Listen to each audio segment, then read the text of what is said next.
Hello, I'm Joshua Underwood, CEO of Radian. And I'm Josiah Underwood, Director of Operations at Radian. As Native Oregonians and supporters of the U.S. Constitution, we've become concerned with the direction of our state's legislative body and its recently proposed firearms restrictions. If these bills become law, they will infringe our constitutional rights while doing nothing to protect the citizens of Oregon.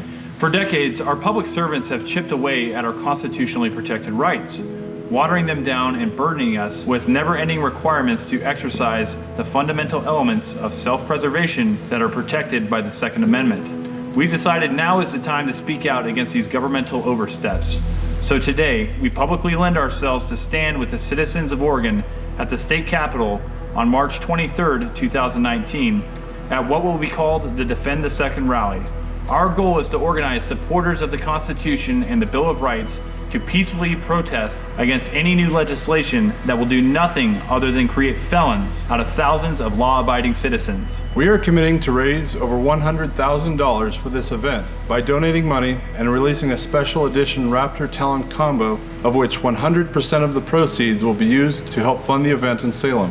Additionally, we would ask for the support of other manufacturers, retailers, advocacy groups, and most importantly, concerned citizens who do not wish our state to go the way of tyranny. Please join us in letting the apostate politicians in Salem know where we stand on the issue of protecting our unalienable rights. Thank you for your support.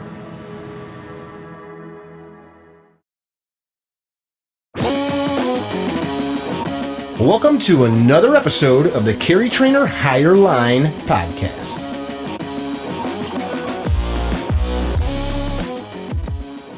Hey guys, welcome to another episode of the CarryTrainer Higher Line podcast. I've got a friend of ours today on that I am excited to bring on because I've been wanting to talk about what their company makes, but also some of the political stuff that you guys hear me delve into on live feeds and on some of these chats. It's Josiah Underwood, Director of Operations for Radian Weapons.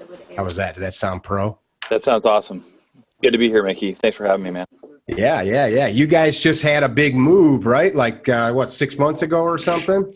Yeah, so I actually, the company was started in my brother's garage in 2009, and we finally got off that property, which was pretty insane what we were doing there, and moved into a larger facility in Redmond, Oregon, which is over in the central part of the state of Oregon. And we are just wrapping that up. Josiah, your voice got real quiet. You got a good connection on your mic?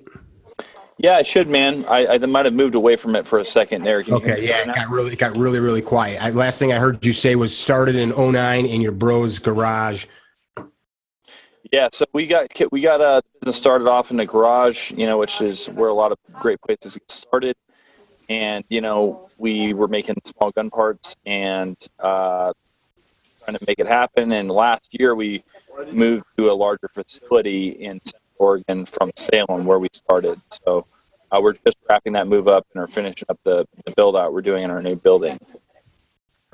So you guys stayed in the same state. You just moved to a bigger location. Yeah, that's right. We moved about 3 hours away from our original location site, kind of in the high desert area of the state, which is real nice, and are in a 25,000 square foot building, and we were pretty much operating out of a total of 8,000 square feet in Salem. Now, you guys were a different name 10 years ago, right? Yep. So the company started off as XTS Inc. It's kind of like a play on Axis, without saying Axis, and it's, it worked. The name served as well, and it's just an acronym name that was not necessarily in line with the great brand we wanted to become. And the other part of the thing that confused things was that... Josiah, I'm going to stop you. I'm going to interrupt you. Something going on with your mic. Your voice completely disappears, and then it'll come back. I destroy laptops somehow. I don't know how that happens, but... Taking them in the bubble bath with you, probably? No. I leave it here on my desk, I promise. So, I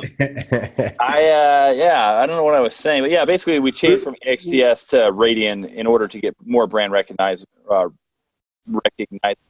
if you will. Okay.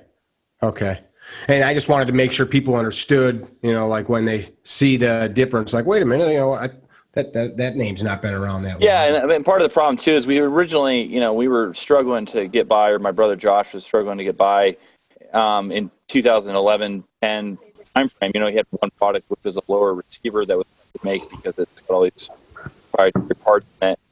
And he launched the Raptor charging handle for Rainier Arms out of Seattle area, and to get the product out there, and it took off, right? So that's the product we're known for, and we've OEM'd it to probably 30 to 50 companies over the years.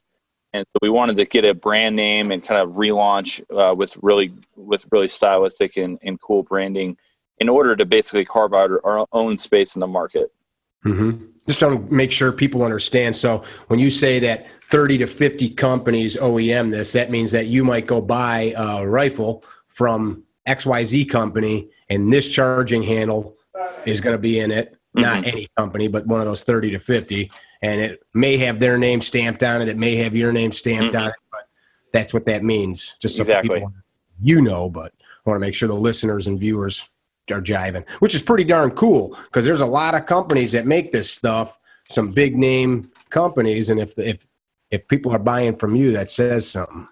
Yeah, the product is that's our flagship product, and the thing that pays the bills and has allowed us to grow. We do sell a complete rifle that's really nice, kind of a niche product in the sense that it's $2,600 in an AR-15, but we've got a good product. The Raptor is really our flagship product for sure. You guys also sell these Ambi Selectors as well, which are pretty styling, right? We do. Yeah, so the Selectors are really cool because they're a screwless design, right? So the problem with the Ambi Safeties when they were first released, 9-10 years ago, was that they were using screws, and screws inevitably back out. And so basically we designed one that uses a dovetail interface where a spring-loaded retention stud is basically snapped into the lever where it will never come off. So I see. 55 or 90, it's got nice ergonomics, and that one's been taking off for us as well. That's awesome. Has anybody OEM those? Yeah, right now the customer list for the Safeties is probably about 15. Some of the bigger companies that are using it are like Barrett uses that in all of their AR-15 and AR-10 lines. Fantastic. And, it's been really good. So we're really blessed in that sense. So if you can't beat them, sell them parts to build their guns.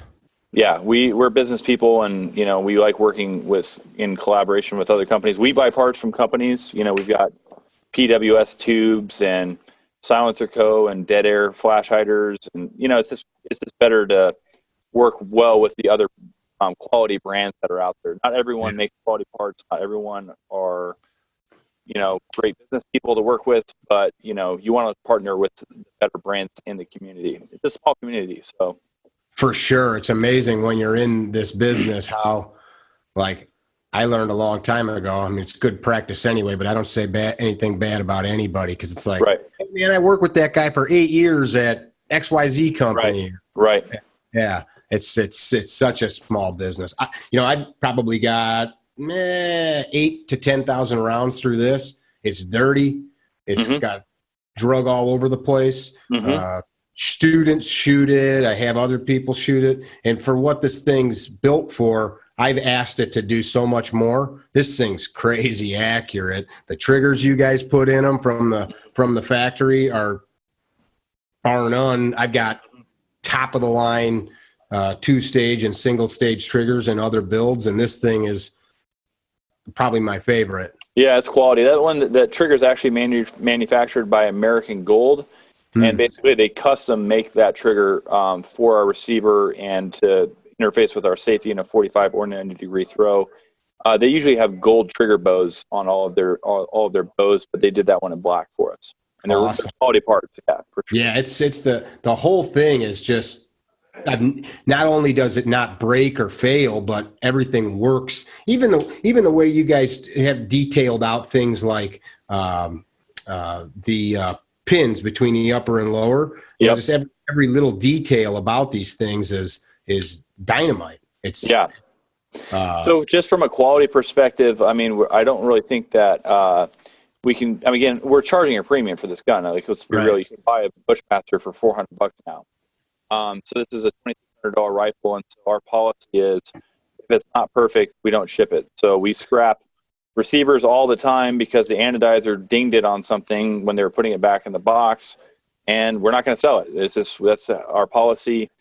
And, couple that with, making quality guns that are just aesthetically pleasing and high quality in their fit and finish. We've got cool features like the ambidextrous controls in the lower receiver that are proprietary, and we're the only place you can get it currently. We are working on licensing ADAC, which is what that's called, where you're able to hold the bolt open with the magazine release. And so it's a really unique rifle. Like, you really can't get some of those feature sets anywhere else. That was the point I was going to drive at. If you're going to try to build something at this level and source all these parts, you're going to spend a shit ton more than $2,600 if you even have the ability to source all those parts and the know-how to put them. I mean, I couldn't build that from scratch like that. So, yeah, fit and finish, and that's when you buy from a factory solution, right? Because building AR-15s is really fun. I've built a ton of them. I like buying parts from all over the place, and I totally get that. When you buy from a manufacturer, your fit and finish needs to be perfect, so there's no wobble in the receivers. The way that all the components come together to make a holistic solution should be superior to what you can do as an individual buying random parts. And so that's what we're going for with the system, is that, hey, yeah, you can make really nice ARs when you buy the parts, but there's no guarantee that your fit and finish is going to be perfect. There's not going to be a warranty behind the gun. Right. We have a lifetime warranty, no question asked, warranty coverage on our full rifles, where as long as you don't do something ridiculous, we blow it up, shooting the wrong type of ammunition through it or something, we're going to take care of you, fix it if there's any problems. So that's kind of the benefit of buying from a manufacturer, kind of a finished system, as opposed to piecing it together yourself. I get it. And that's kind of along the lines of buying a quality, like, European car. You get great warranty and service. Absolutely. Yeah. I've had plenty of lower end rifles, and many of them are fine for what most people want them for. But if a person is in the market because they want primo, that's primo. Exactly. And, we're going to expand into, obviously we're business people and we're trying to make money by doing this, as well as, being passionate firearms enthusiasts. And we'll expand into other markets where we have rifle lines that are not $2,600, because again, it's an AR-15. Like you said, I can tell you 20 manufacturers right now that you can buy from them and expect to have a good product, like something that's it's going to be accurate enough for most people's tastes. And it's fine, but it's just what we're going for with this is kind of something where you have 10 ARs, you have disposable income, and you just want a really, really nice AR that you're going to shoot coyotes with, or, have as your home defense rifle or whatever. And that's usually who our customers are for the full builds. We do have more and more military guys who are putting them on credit cards because they've seen YouTube videos of some of your YouTube personalities saying, like, hey, this is a pretty spectacular firearm. But for the most part, it's your guys who just have money and want something that's going to be exceptionally nice, and they pull it out of the box. You don't have to slap it on. That's a good point. I've told guys that have never bought one at all, hey, rather than go buy 2 or 3 and try to make it the way you want it, just buy this, drop the $2,500, $3,000, and be done with it. Put an optic on it, and just be done with it. And then you don't have to muck around at all. You're not off having to tune it and hope the parts work. And so I know a few guys after they've shot that have been like, okay, I see why that's better than my $600 home build or And a lot of the functionality is like nuanced, right? So it's like a lot of guys aren't really going to care that much that you can lock the bolt to the rear with the magazine release. Or they're not going to care that there's no sharp edges anywhere on the gun. But your guys who just appreciate your real quality stuff, and they're not into scouring the internet for information about individual parts, is a good option. That's what you're talking about there. So that's a left side magazine release. But if you're a righty, Mickey, you're a lefty, right? I'm a righty, but I shoot the long gun lefty because I don't see out of my right eye. So go ahead and put it under fire control as a righty. Push the magazine release button on the right side and charge the gun. Hold it and charge the gun. Oop. So as a righty, that's a big deal because you're not taking the gun off fire control ever, because it's like having a bad lever internalized into the receiver, essentially. So you never have to bring it down in order to lock the bolt to the rear if there's a malfunction or some sort of remedial action. Usually as a righty, that's the big downside to the AR, is you're dropping the gun to your hip in order trying to get that little button there. Yeah, exactly. Yep. And excuse me, I think that's one of those things. If this was the first gun you ever had, you just assume this would go right over your head. Yeah. Yeah. But once you've done it enough, like, oh, yeah, I get it. And when we're at SHOT Show or the NRA show or whatever we're doing, even really proficient shooters who've been running AR-15s for 25 years as a law enforcement guy, you have to walk them through the process, and then it's like a light bulb goes off when they finally get it. And they're like, okay, I got to push the mag release button, not the bolt release. I can charge the gun. It locks the bolt to the rear. And what that immediately tells their ingrained impulse system to manipulating an AR-15 is, oh, I have a double feed and I'm shooting under fire control. Instead of basically getting on a knee and getting the bolt cleared and getting the thing locked, you can keep the gun on your shoulder and actually complete remedial action for a bolt over bore or a double feed or whatever. Mm-hmm. What we found is guys who really know how to shoot can reduce their remedial action by basically 20%. Wow. Now, in a 10-second remedial action, it's like a second or two. But, it's a big deal to guys who are professional shooters and aren't plinking like me at the range or whatever, and they kind of appreciate that functionality.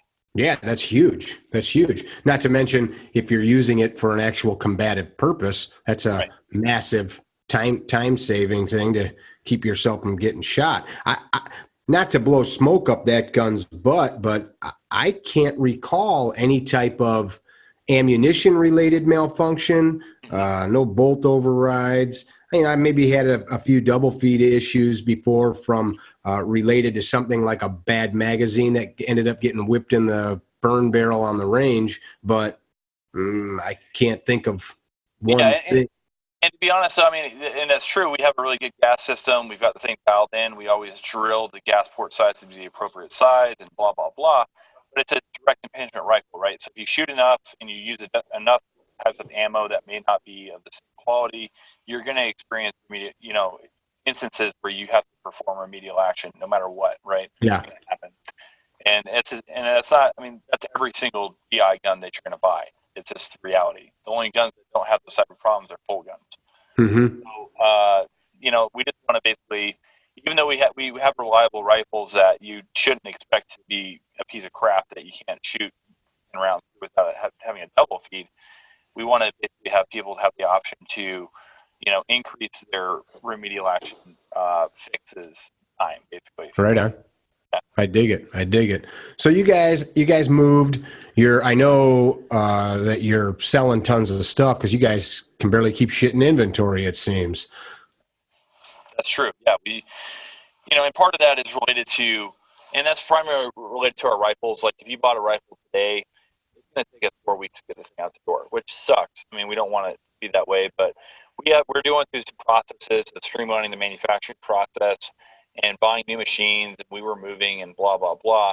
So it's going to get resolved, but, even with our charging handles, which are, I think that they're the highest selling charging handles in the market,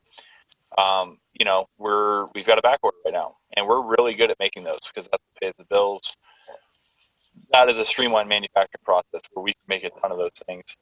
And, it's a real good blessing, and we've tried to do business the right way, and we've tried to make good products all the time, and we've tried to support our customers if they ever do have a problem with one of our products.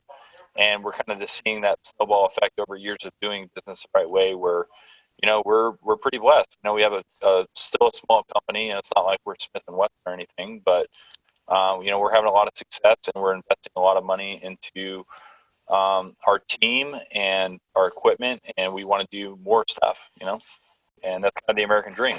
Yeah. 40 employees is a small company, but a lot of people, I think, in the community that we live and exist in have no idea how literally small so many of the companies that they see in magazines and at shows and at the gun store, how big they really are. Like there's a German manufacturer that we do business with here in the United States, and they've got like 200,000 square feet. There's like 8 people in the whole building. Yeah, you know, exactly. Yeah. walk in there and it's like, what the heck? If you're doing manufacturing the right way, 8 people can do a lot of productive work, right? And robots and software and all kinds of things now that, yeah. you know, making a ton of stuff. So it's a great point. You know, even some of the biggest, like you said, they're usually, you know, foreign manufacturers that have, you know, a U.S. subsidiary that deals with the U.S. market, but they're not that big as far as wise and just people making all that happen. Right. It's not like the old days, like at Smith & Wesson, like you said, or Colt, where there's these craftsmen grinding and filing on parts. Exactly. All automated now. Our friends out at Veneto Holsters in Florida, they've got about 40 or so people, and he started in his garage like 10 years ago, and now he's one of the biggest of the small holster manufacturers, Right. and like Safari Land and those guys. But for like a Kydex Maker, 40 employees is a pretty serious operation. It's pretty impressive. And that's it's pretty great. Yeah, I think they've got maybe 25 people full-time on the floor, bending, melting, grinding, you know, doing all that jazz. And they finally got to the point now where they've got some significant CNC equipment with I think 2 or 3 in-house machinists / mechanical engineering guys. So now all their molds, instead of waiting 2 weeks for somebody to make a mold, they zip one out in an hour. And if they don't like it, they zip another one out in another hour. So it's like things keep streamlining and getting faster and faster. So I'm just commenting like to the general listener how 40 people is actually a pretty big deal in this business. Yeah, you're not selling trucks or tires. Right, exactly. I mean, to speak to that, I'm not going to tell you how much stuff we sell, but you know, you can make a lot of charging handles and safeties and other little widgets for AR-15s with 40 people, and that's what I'm saying. I can imagine. I've got friends that have very successful businesses selling little widgets. Like my friend of mine makes the NeoMag specialty. You know what the NeoMag is, and it's him and a dude. And that thing sold all over the country, and those guys are out there, and he's got legit machining equipment, but it's 2 human beings that are producing all of those parts. And you see them all over the place on the interweb. So that's the other great thing is, you know, Instagram, Facebook, as much as they're, you know, not very friendly to our community. I mean, it's big business to be able to have a presence there, and you can get guys who start off making stuff in a garage with their brother or whatever, and you know, pretty soon they're selling a ton of stuff and, you know, pursuing the American dream. So it's pretty cool. How did you guys even get a foothold? I mean, it's got to seem like daunting, especially now. Like, oh, I'm going to start an AR-15 company. Like, yeah, right. Well, I mean, to be honest with you, and I wouldn't want to like just, you know, mislead anybody. Like, I didn't do this at all. Like, I came on board when the company was gaining steam and had 16 employees. I was in the military for a long time doing that, but my brother. You were in the Marine Corps, right? Yeah, I was a Marine for 8 years, and then I've been in the reserves since I got off active duty, and working here with my brother who owns the company. But basically, I mean, Josh was a pretty talented, you know, machinist that worked at machine shops when he was in his early 20s, and he, you know, it's the old story. He bought a machine and started doing side work. And what he noticed in the market was AR-15s. You know, a lot of people don't remember this, but they were banned for 10 years, from 1994 to 2004, right? I tell youngsters this all the time. They're in shock, right? They don't even know that. And so, man. Yeah, right. Yeah, what you see is if you started an AR-15 company, in which, you know, the ban was in concurrence to the GWAT nation, which is, you know, millions at this point of people who have served in the Middle East and learned how to shoot on an M4 in the Army, Navy, Marine Corps, Coast Guard, Air Force. And start an AR-15 company, and I can name you a company that did this. There's a huge company now, Marty Daniel Defense. And you started there, and you had some machining know-how, and you made mil-spec parts, essentially. I mean, there was a bonanza that then took off in 2008, and that's when President Obama took office. Obviously, he is not super pro-gun, and there was a lot more scare buying that went on. And then, you know, it's unbelievable, but, you know, the first Ambi charging handle was the Badger Ordnance. I don't remember what they called the thing. They came out with an Ambi charging handle, which was a mil-spec charging handle that has 2 latches. And then Josh, being a machinist and seeing the opportunity in the market, made his own loader with some cool features in it. Realized very quickly that it's hard to cycle up where you can make money doing that unless you outsource the manufacturing of that, which he didn't want to do, being a machinist.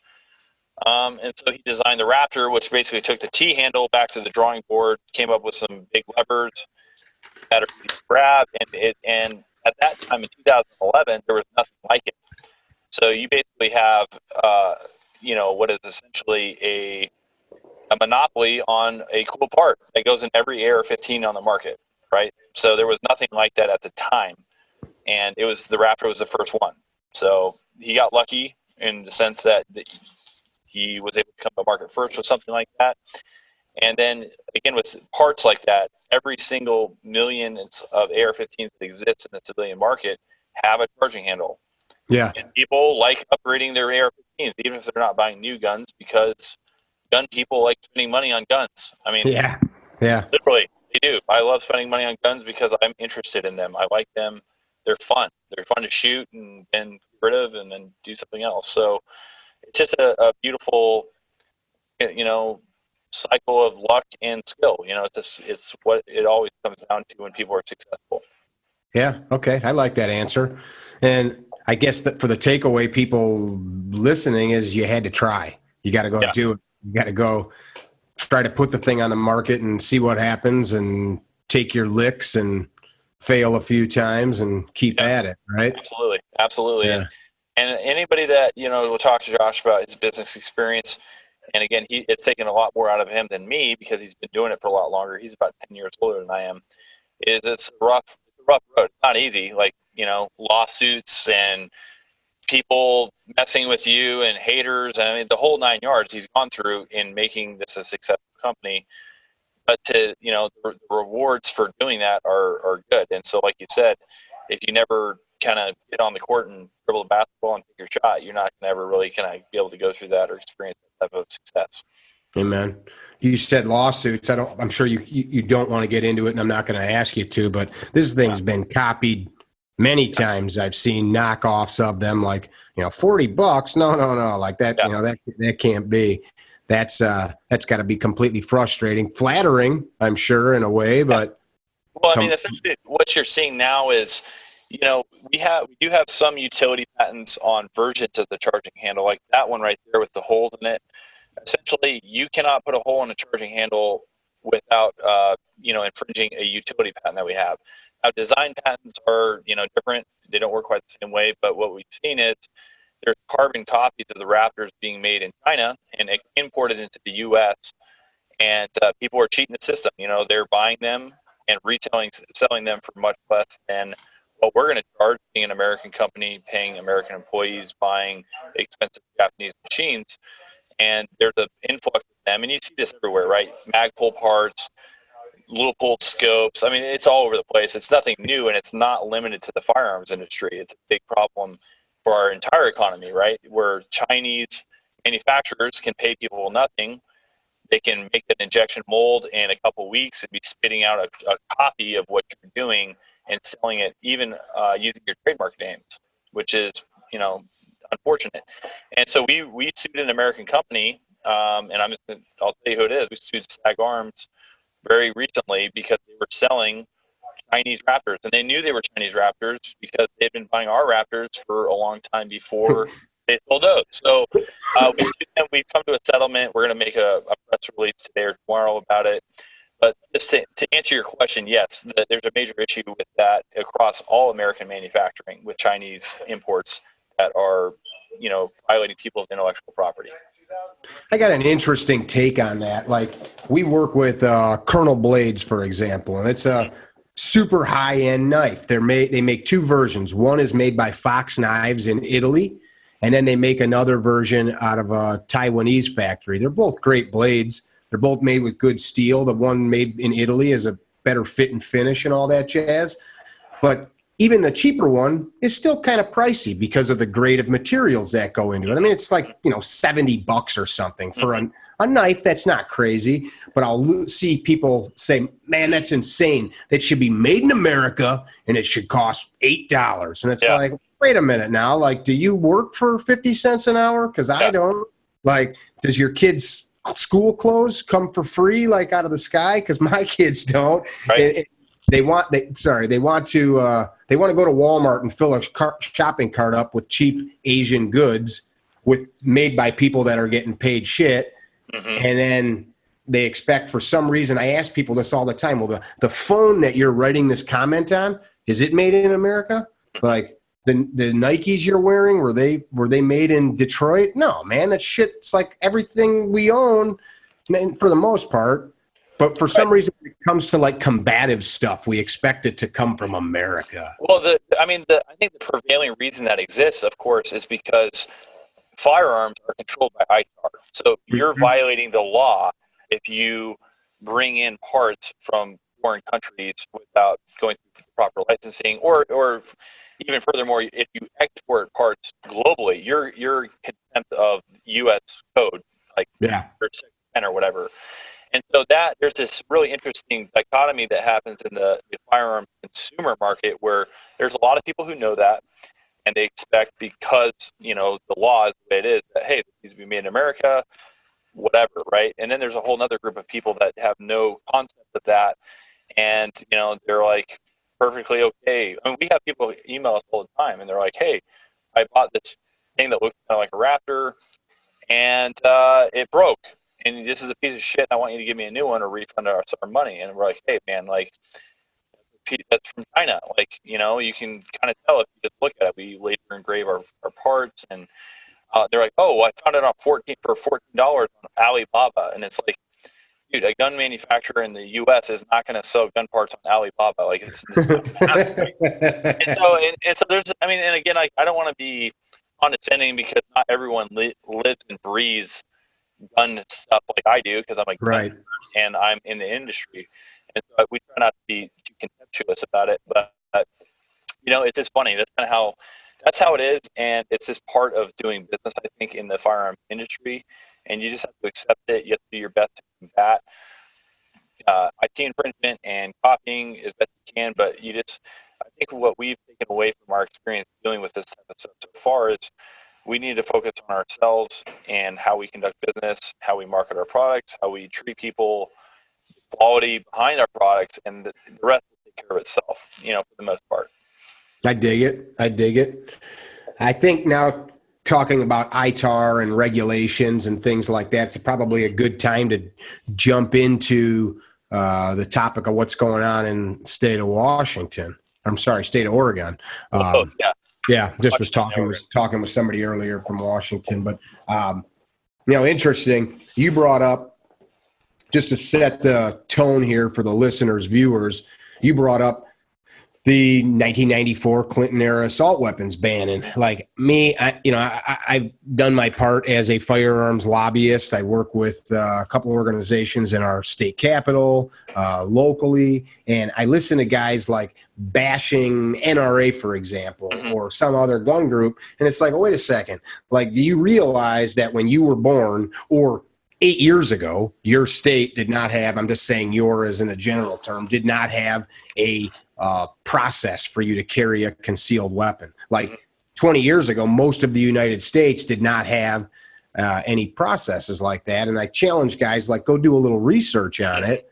And they assume that this huge explosion of us revisiting old time understandings of the Constitution has always been, but it's not. And so now we see some of these new, we're kind of backtracking to where we were, where we're adding in these layers and layers of bans and what's the word I'm looking for? Basically, we're stripping people of their constitutional rights without due process legislatively, because politicians, bureaucrats, unfortunately, I think they're trying to do the right thing, what they feel is the right thing.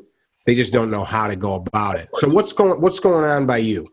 So yeah, I mean, I love this stuff. It's near and dear to me personally. Again, like, I think it's a really interesting conversation. And the thing that's really cool now is that, I was like 6 in 1994, so I can't speak to what was going on then, but I'm assuming back then, Mickey, when you were there, or other people who were into guns during that time period, you were probably writing letters I to was your 6 as well. congressman.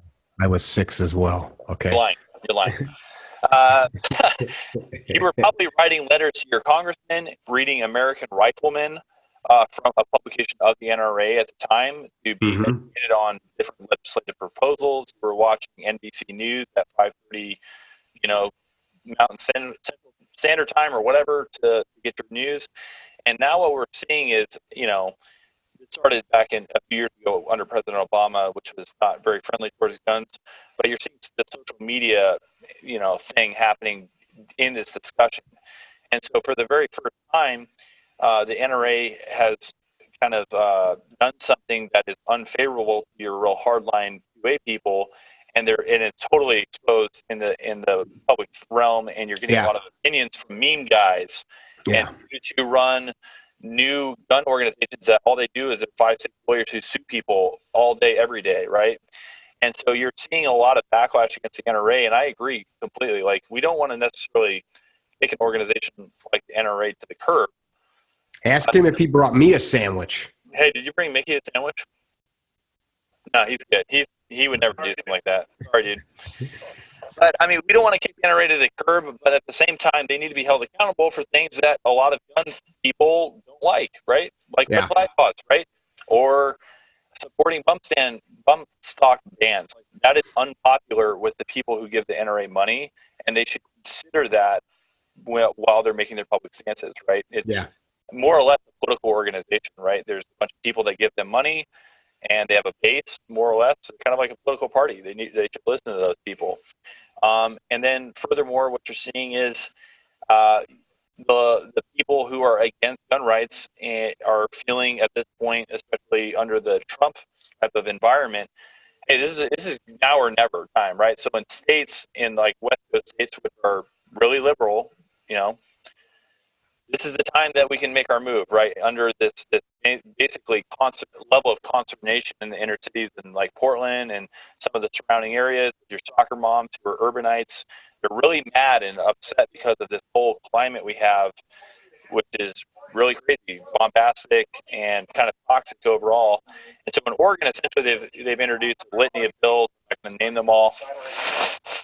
not going to name them all. Because there are too many to kind of cover. But what they want to do is eliminate the Second Amendment in Oregon. Basically, they've gone to the level of saying in SB 501 that they want to limit mag capacities to include revolvers 5 rounds. So, I mean, and then the crime for possessing a firearm that has an internal magazine or an external magazine with 5 rounds is up to 1 year imprisonment and $7,000 per item. I have, 700 PMags in my house from the years that I've been buying PMags and losing them and finding them again, which would essentially mean I could potentially face life imprisonment because of my possession of these items, which, to me is draconian. I mean, that's the level of stupidity. That's gun confiscation. That's gun elimination, essentially, right? And what kind of dialogue is happening in Oregon? Legitimate dialogue. What I'm driving at is, and I call people out on this, having internal chats on Facebook groups. Like here in Illinois, there's a group. It's like Illinois gun owner or something. Of course, yeah. It's nice. They're good people. Usually they're talking about like, hey, who makes a sight mount for, such and such optic, or what's a good range to go to shoot sporting clays on a Sunday. And so they'll have these internal discussions, but it's like, you guys aren't doing anything. You're sitting at the lunch table in high school talking about what you're going to do when you go out in the world.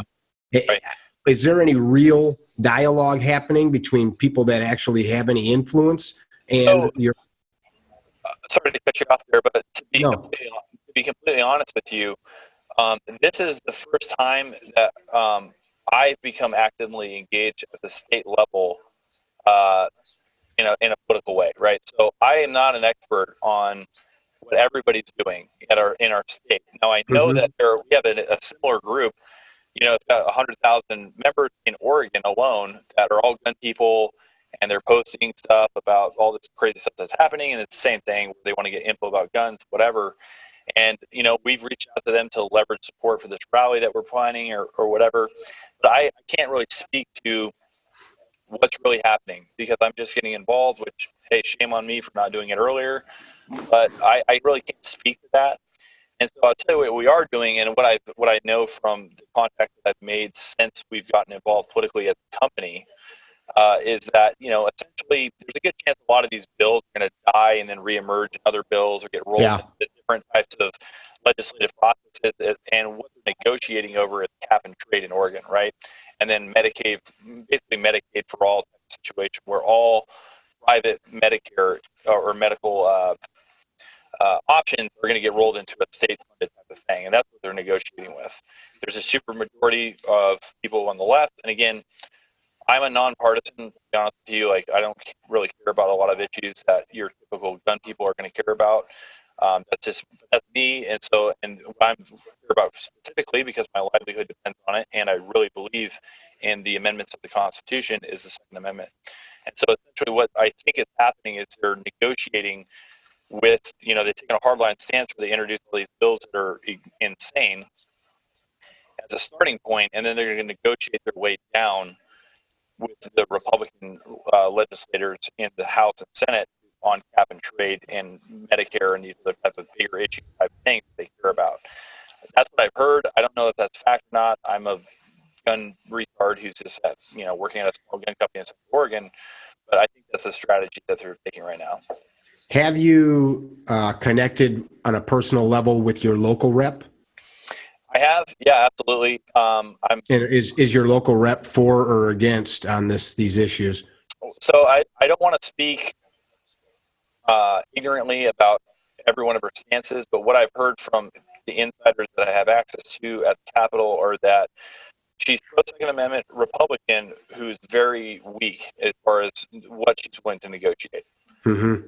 I'm gonna try to have a meeting scheduled with her and kind of introduce what we're doing here with our efforts, which I want to get into here shortly. But I have not, and I've connected with her through email and talked to her about, like, hey, what is your plan for SB 501, which is this crazy bill with mag capacity limits, all this other type of stuff.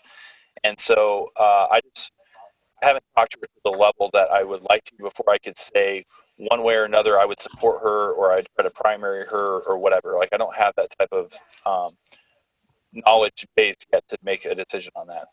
Okay. Just so the listeners are tracking, my state, Illinois, which is one of the most draconian states next to some of the East Coast states, Jersey, New York, and those, we just passed a red flag law, which a lot of times people think the NRA was on board with those. And just so folks understand what often happens, you just described it. 30 or 40 bills are put into the hopper, and ultimately there could be a transportation bill 2 years from now where they take bits out of one of these other bills and they put it in. It's called a shell bill. And oftentimes, especially if you're in a situation like you guys are in, where you have a minority, the pro-freedom people having the minority, that's what goes on here. It's a give and take. Like, all right, we're not going to fight you on this education bill, but we're going to shove this red flag thing through. And if you try to stop us, we're going to ram it up your ass on all this other stuff. Mm-hmm. And when they know they've got you bent over the barrel, then what happens is, you, like NRA or other lobbying groups, it will appear that they are on board. And it's not that they're on board with the red flag log per se, but it's like the package in order for the legislation. It's like, do you want me to hard, or do you want me to really hard? And go ahead. The only pushback I have to that type of mentality, which again, you're spot on what the political reality is, especially in states where pro-gun people are totally outnumbered by your liberals. I would say the only pushback I have against that is if you take an I always feel like your negotiating tactics are like that of something of like, England pre-World War II, instead of like Poland, we're going to fight you type of situation when we're talking about the in context of the Germans, right? If you're sure, if the starting point is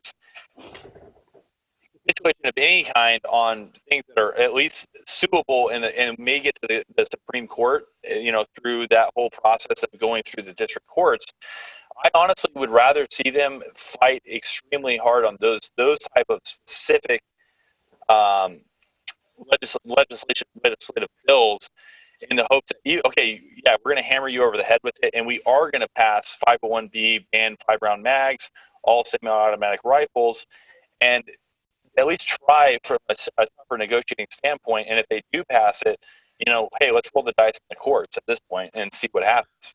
So right now, all the same stuff is happening in Illinois. It's a death by 1,000 cuts is what it is. And it's never going to stop. Right?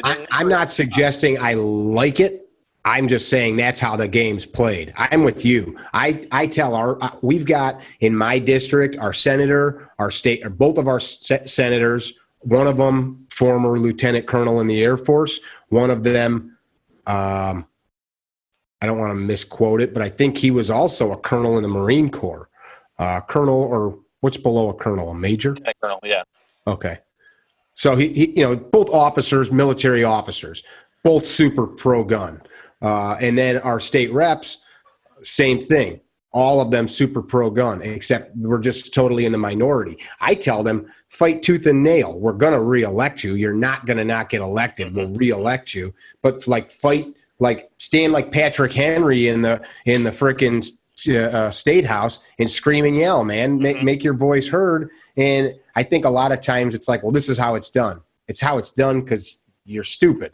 And that's how you people do it. And I'm not saying, I just want to make sure people get that I'm not agreeing to the method, but Illinois, same thing. Right now, they're trying to completely ban all assault weapons, which is a term fabricated by the media. Any semi-automatic, anything that's a capacity over 10, that we've got a red flag law that just passed, and right now we've got a bill circulating that in Illinois you got to have a FOID card, firearm owner identification card, and they want any applicant to have to sign an affidavit for the state police to be able to access all social media to check to make sure you're not it's unbelievable. I mean, the fact that a lawmaker even suggested it and put it on paper, it's like an 8th grader with civics class knows that that's unconstitutional. Exactly, of course. And that really flies in the face of more than just the Second Amendment. I mean, some of the best amendments we have are obviously the First Amendment is the freedom of speech, right? So what's the litmus test if you have social media? Because I posted a picture of my new gun and my danger to society. I mean, where does that end?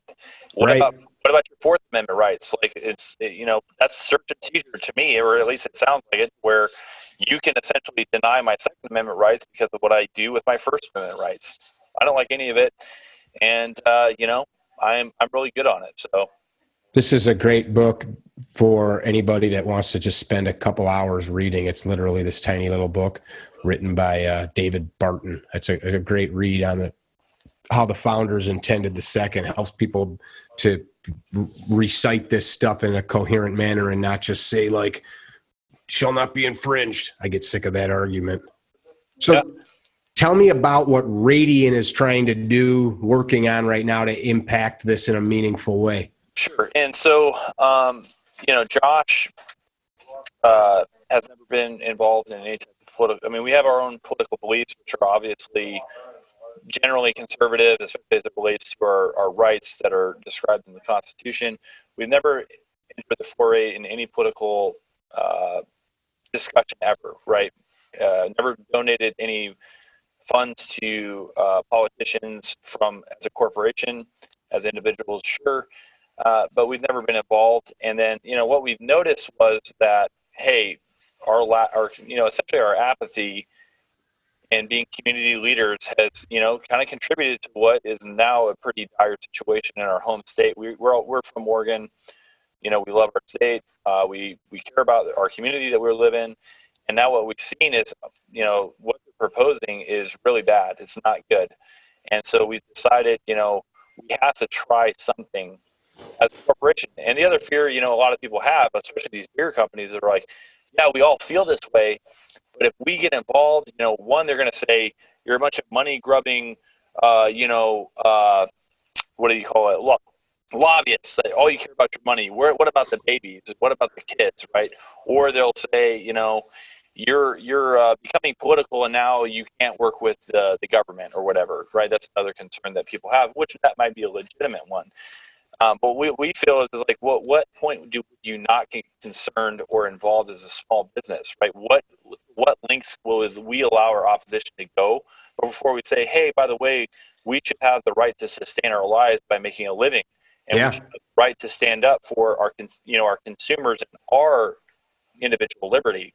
Yeah. Right? At what point do you let them go before you struck it? You say enough. Yeah, exactly. Like, what point is enough? And so for us, the recent legislation was enough. Like, it's like, hey, we need to get involved.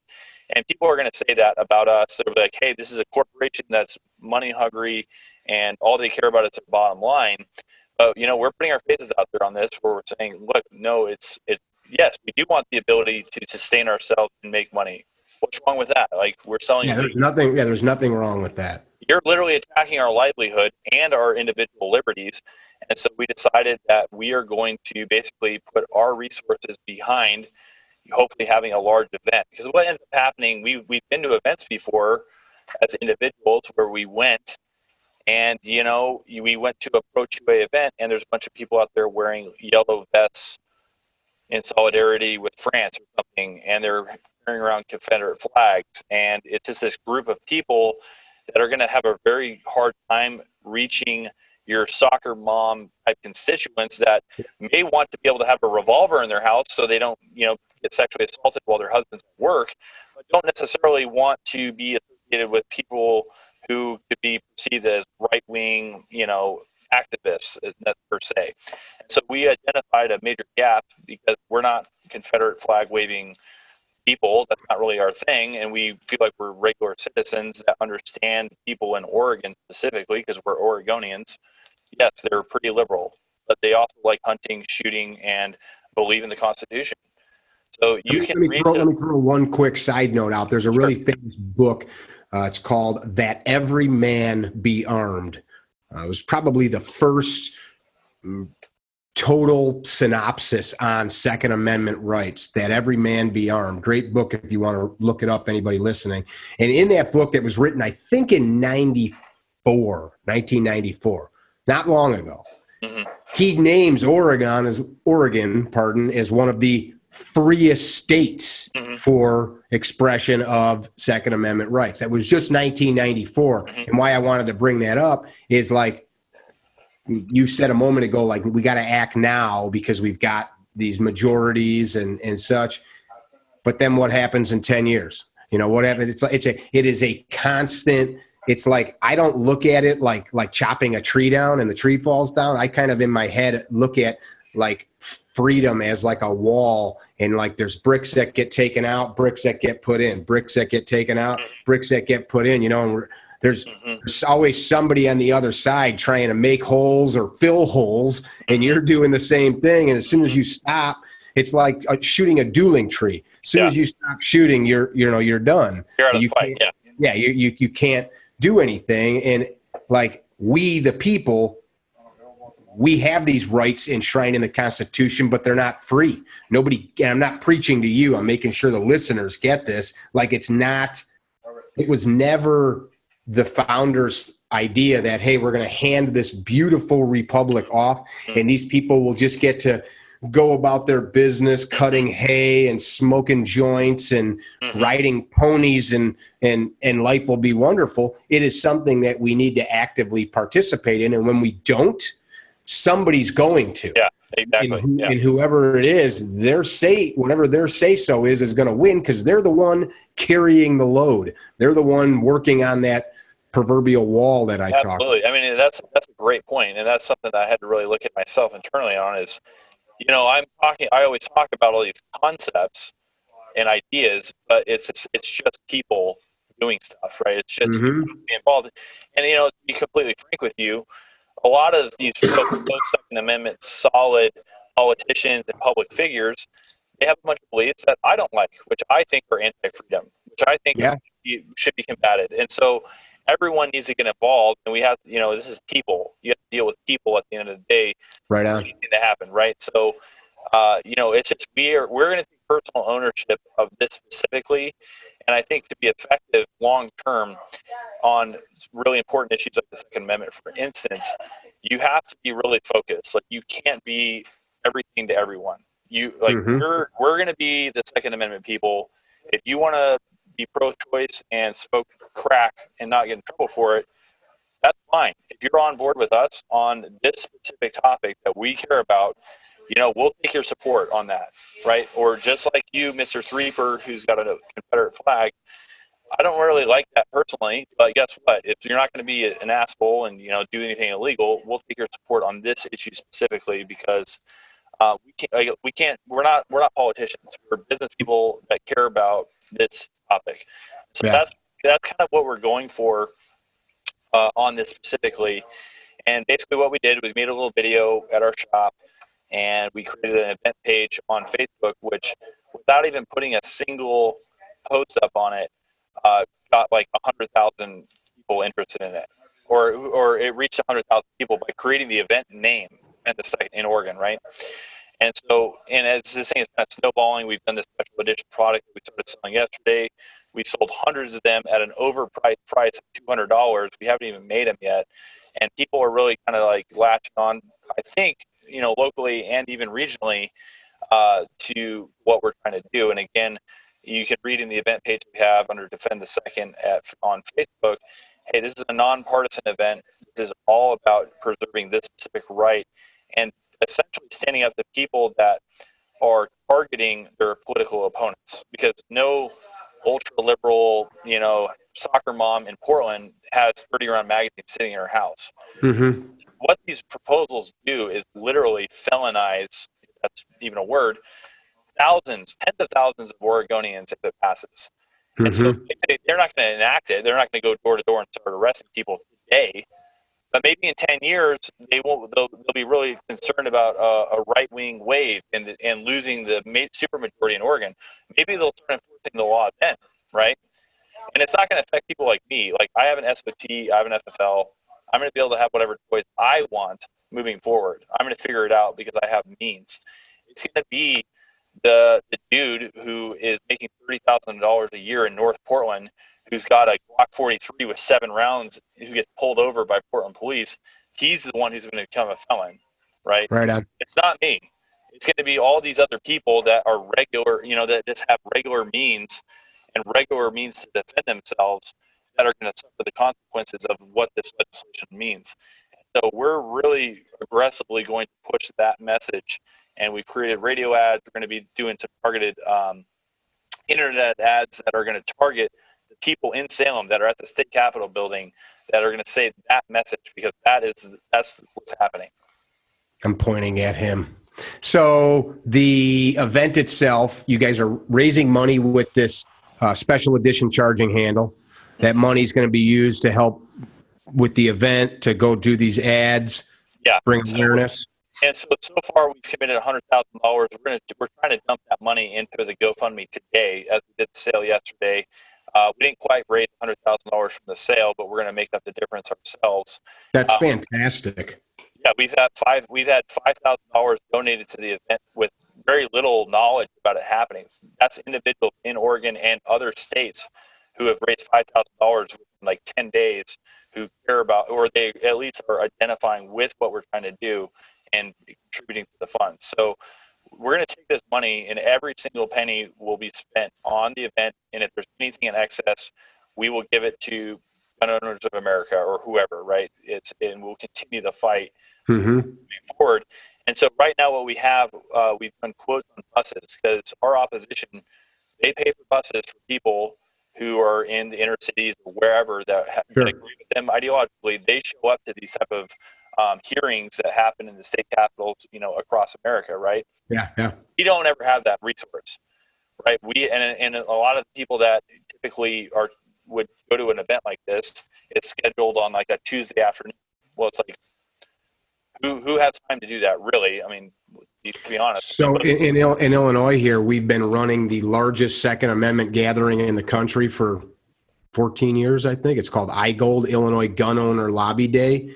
And that's what we've done for years. We've had buses from across the state bring people to the Capitol. And it's unfortunately, it's like a Wednesday. So people are taking off of work. So in spite of people having to take off of work, travel, I mean, for me, it's 5.5 hours to our Capitol. So you got people coming from up to 5 or 6 hours away. We're still getting thousands of people to show up. Yeah. So that sounds like what you guys are after. Yeah, and so right in Oregon, is a huge state, right? So you got Portland, Salem area, which is in the valley over towards the coast. But, it takes 7 hours to drive from the west side of Oregon to the east side of Oregon. And there's a lot of people who are underserved and underrepresented across our state because, the urban centers control. I mean, it's the same story everywhere. You could probably say the same thing about Illinois. Yeah, for sure. Right now, we've been digging into this, even the busing. The buses are going to cost us $50,000 to get 800 people to Salem. Yeah. It's not cheap. And so, I mean, just that alone is going to be a big expense. And then we're going to take out a pretty aggressive ad in Portland, and it's going to cost thousands of dollars. But there's a lot of people there, including people who are like these Antifa left-wing crazies. They don't want their guns stripped away. If you're really worried about fascism, what do you think you need to do if, Donald Trump starts ordering the National Guard into Portland to suppress black people or something, right? You need guns. So I really think that the message is going to be received well in the state, again, because we know what's going on here. We are Oregonians. And we're hoping basically we can get 5,000-10,000 people in the state capitol on this Saturday and make an event where, hey, people see, the legislators are going to know what's going on. They're going to see what's happening. So it's not going to be during a day that your state capitol's open for business, though. It's not at all. And you know what? That's okay. It's more important because they know this, right? For every one person that shows up to this rally, there's 20 other people that think the same way they do and care similarly about the issue. And so we're going to get there, and we actually have an individual, I won't name him because he hasn't given me permission to do so. He worked with Magpul in 2013 on recalling 2 state senators sitting and overturning their high-capacity mag ban. Over in Colorado. We're going to do the same thing. If they pass these bills, I am personally lending myself, as an individual and my brother as a company, we're going to go after these people that pass this legislation, and we're not playing anymore. There's no more gun legislation that restricts the rights of Americans that we are okay with. None. If anything, we want a lot of it repealed. Bad gun laws out there as it currently sits now. So there's nothing that we're going to negotiate with, and we're going to attack these weak Republicans and these liberal, apostates, and with everything we have. And you know what? That's what has to happen. Yeah, and we're probably going to lose. And you know what? We're not going to go without a fight, though. We're going to fight. No, you're not. No, you're not. Yeah, I hope not. You don't have to go. You don't have to go into it like that. When we took back Illinois and changed the concealed carry law, becoming the last state in the nation to have a concealed carry law, state elected officials said, you guys, you can keep going on with your fun. This will never happen. So we the people funded McDonald versus the city of Chicago, which went all the way to the Supreme Court, and the Supreme Court ruled on it. And it was like, hey guys, you kind of have to do something now. And so like those laws or those cases already exist. I think you guys are doing the right thing. What's really had to happen is, and this is something I've challenged young guys. I say young guys because, guys, I think you and I are actually the exact same age. We've discussed it before, but guys like our age and older remember different time in history. Now, we're not that old, but the freedoms that we have now came because of a huge expense of energy from people in the 90s fighting. And it took like here's another great book right here for anybody that wants to understand from Luby's to the legislator. That's Susanna Gracia Hupp.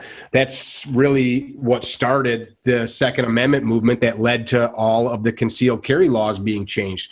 She watched her family murdered in a cafe in Texas. It was the largest massacre in U.S. history until what happened in Newtown.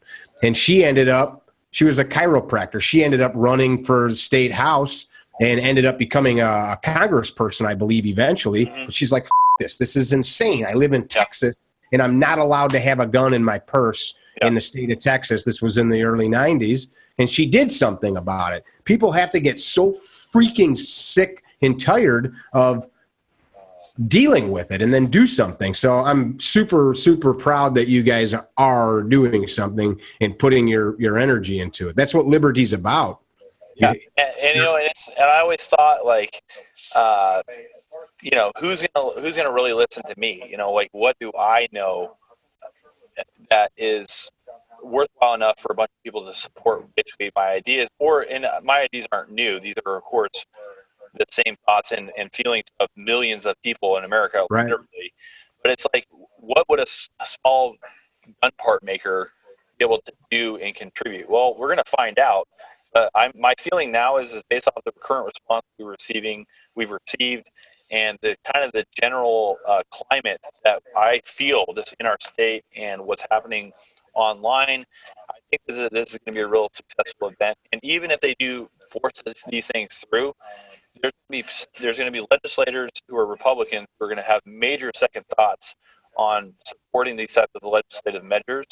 And there's going to be a lot of people who know, hey, we're in for a fight. They're not going to roll over. There's people in this state that really care about, you know, their own liberty and are willing to invest time, energy, and passion into defending. And you know what? If they pass this stuff, we're going to sue them.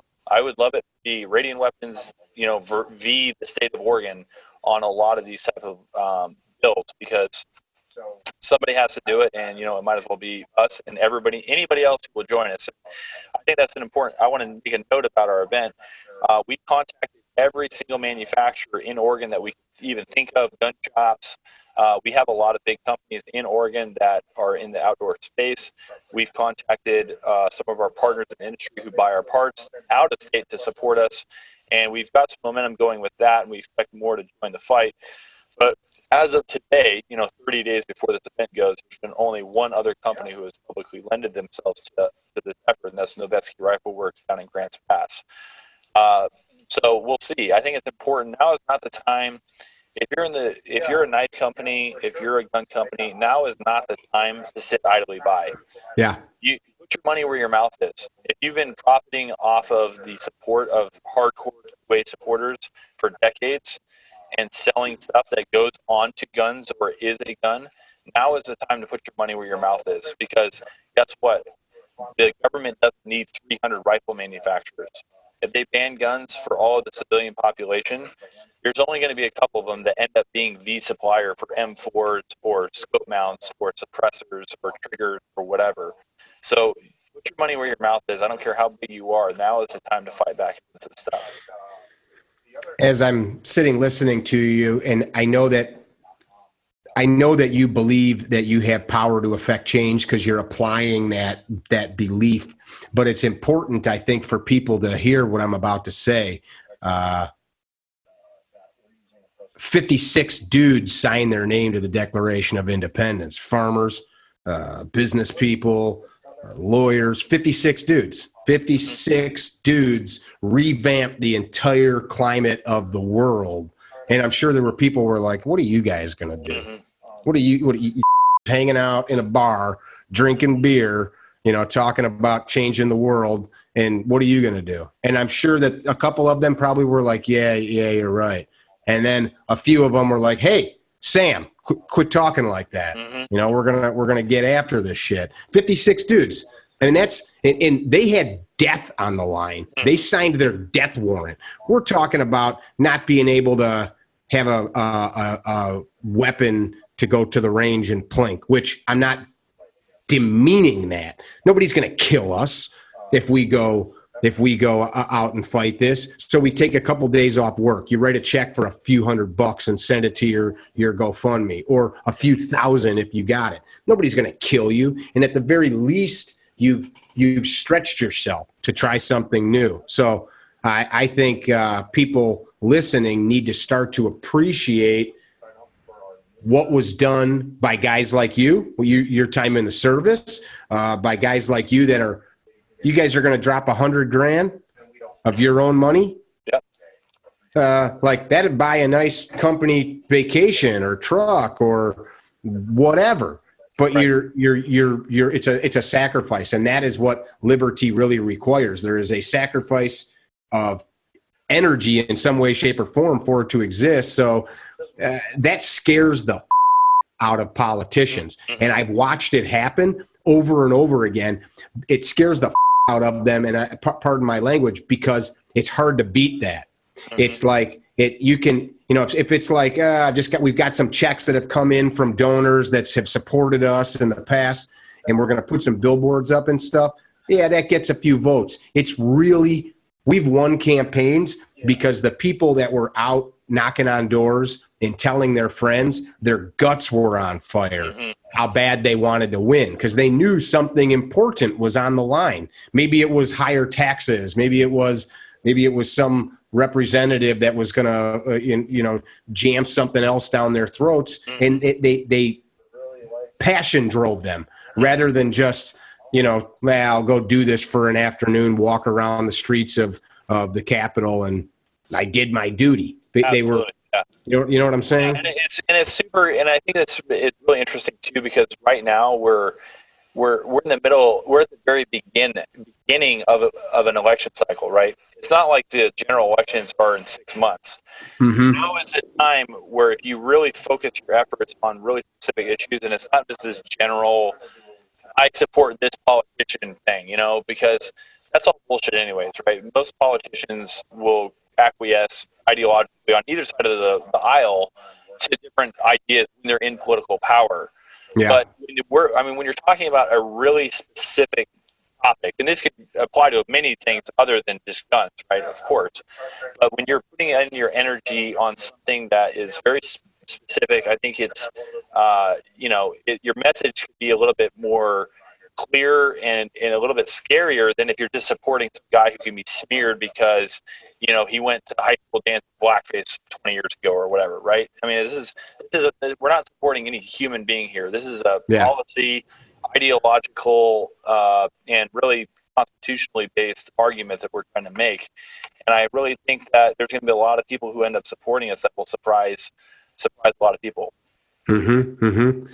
The organizations like NRA, you talked earlier about like the American Rifleman magazine. It gets nauseating when you read every month that we're in the fight of our life. Absolutely. We're in the fight of our life. Absolutely. You've got to send your support. But here's the point I want to make. After years of being in that arena, we are always in the fight of our life.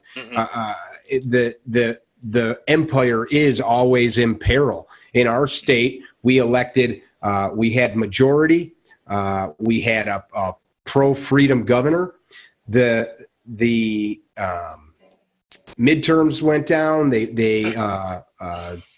Liberals took over the state legislature again, and they passed some anti-gun legislation. They never sent it to the governor's desk because they knew he'd veto it. Yeah. They held on to it. We just got a new governor that's one of his things that he said during his campaign is gun owners will have nowhere to hide when I'm elected. Yeah. NRA will have nowhere to hide. Well, as soon as he's elected, they hand him the bill. He signs it like day one. Yeah. And so like there is no time that you can just say like, I'm good now. And when you do, then you get whatever you get. Absolutely. And I mean, what you see historically, and a lot of people don't remember this. I don't remember this, but I've looked into it. When you're most vulnerable, who's president right now? He's a Republican, and he was endorsed by the NRA at the earliest time they've ever endorsed somebody. But now, at least to me personally, this feels like, hey, this is a critical. I was really never that worried when President Obama was in power because there was such staunch opposition to anything that he tried to do. Right. That if you were a Republican and you acquiesced on anything like that, you would have been out of office like that. Right. But now there's, we're kind of disjointed. There's a lot of fracturing going on. A lot of people aren't even happy with Trump and what he's done with a lot of these measures against bump stocks and others. And so I think that's something that's super important is that, me personally, like I'm really upset with the NRA and I want to change a lot. But it doesn't mean we don't need to write them off, and we don't need to kind of cannibalize each other, especially on this issue specifically, because the opposition, there's no cannibalization, right? They have a ton of money. They have victims that they can parade around and say, hey, look, because of guns, more kids are dead. And they have a lot going for them that we don't have the luxury of dividing over it, right? Because our concepts are a little bit more abstract. Right on. It goes to the what ifs. Hey, what if we were all unarmed and some fascist, dictator-esque type president comes to power and he's got a really weak House and Senate that won't say no to him and he starts doing all this crazy stuff? What if? What if I don't have a gun when I get robbed that one time out of a million when I'm in my car at 7-Eleven? Right. So we have an uphill battle as it is. Next time a crazy idiot goes and kills somebody in a public way and in a public forum, the media is going to be blasting that, and there's going to be victims, there's going to be blood, and there's going to be dead kids, and there's going to be crying mothers. And that is what we're fighting against, is the more abstract, hey, just because this one bad thing happened doesn't necessarily mean you take away the individual liberty of 350 million people.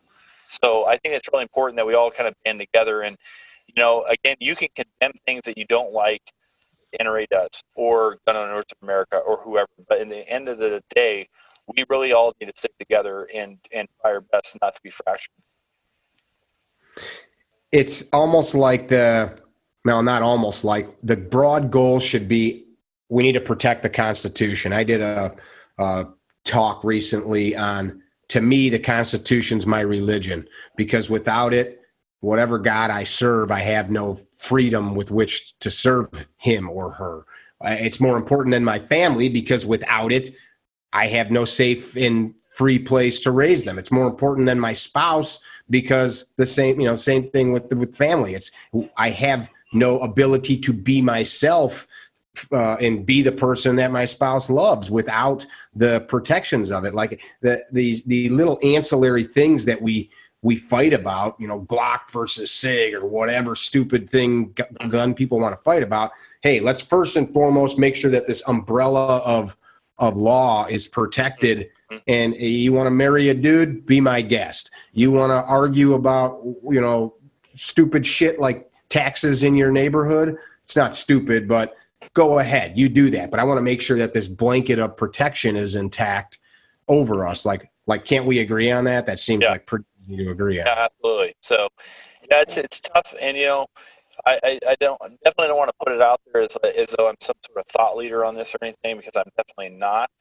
But I think that the dialogue just needs to be open, and people can give each other a little bit of a break. And if you're a supporter of the Second Amendment and you don't see eye to eye with every single concept that falls under that very large umbrella of ideas, thoughts, and variables, you don't have to crucify each other over that stuff and basically call each other charlatans, redcoats, whatever. I mean, if you are a redcoat and you are anti-gun, then quite frankly. But did you say if you're a redcoat? Yeah, more or less. I mean, I make backstabber or whatever you want to call it. So I think that we need to work together on this issue, and there's a lot of people who support the Bill of Rights, the Constitution, that do not see eye to eye with a lot of gun owners, and those are the people we really have to go after and really embrace, right? We need to get them into the fold and kind of leave a lot of the other type of differences aside, because like you said, Mickey, the concepts that are covered in the Constitution are pretty pervasive. I mean, they cover almost everything you need to be able to have a successful, happy life. If you're free to speak your mind and say what you want and come up with ideas that threaten the status quo and threaten, the power structures that inevitably exist in a capitalistic society, if you have the ability to protect yourself against tyrannical governments and bad people, so on and so forth down the list, you're probably pretty set up to be successful. And I think that's the things that we should really focus on, are those, those broader protections that cover all of us as Americans. I agree. As I'm listening to you talking, I keep thinking of Patrick Henry's speech that he gave trying to get the other revolutionaries spurred to action. The speech, give me liberty or give me death. And at one point in the speech, I just pulled it up on my phone. He's talking to these dudes. He's already said, like, the king, this guy doesn't care about us. He's got his foot on our throats. And he goes on to say, this war has actually begun, dudes. Modern version. Like, you guys are talking like there's some coming war, like it's already begun. And I'm not one of these people that like tries to, I do not believe that we are at war with our anti-gun citizens.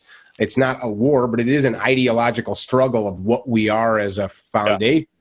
Yeah. And he goes on to say, our brethren are already here, or our brethren are already in the field. We're standing here idly. Like, they're already out there fighting, and they were at the time.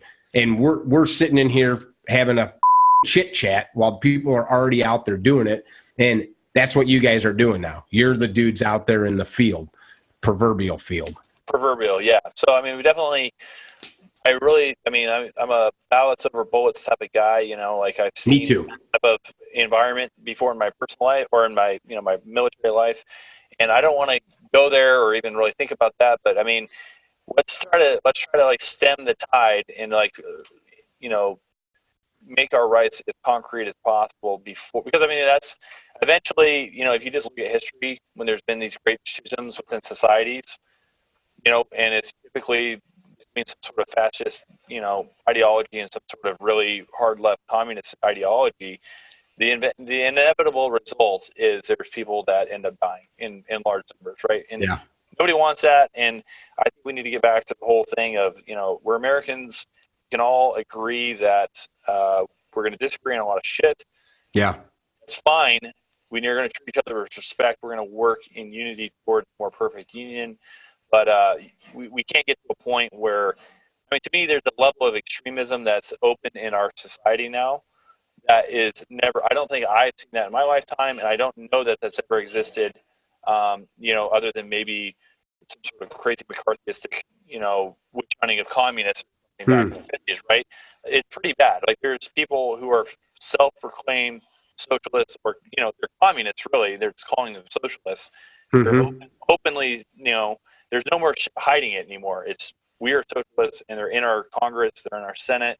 Yeah. At the state level, especially in places like Oregon, I mean, they want to stick their boot on our throats, and so we need to stand up to it now, before it gets to the point where people even prematurely start shooting each other. Like, I don't want that to happen. So I don't either. I hope that my reciting of Patrick Henry didn't make you think that that's what I was driving. No, of course not. And I think that's more for the people that are listening. Is like, nobody here is saying that they want that. I do not want that.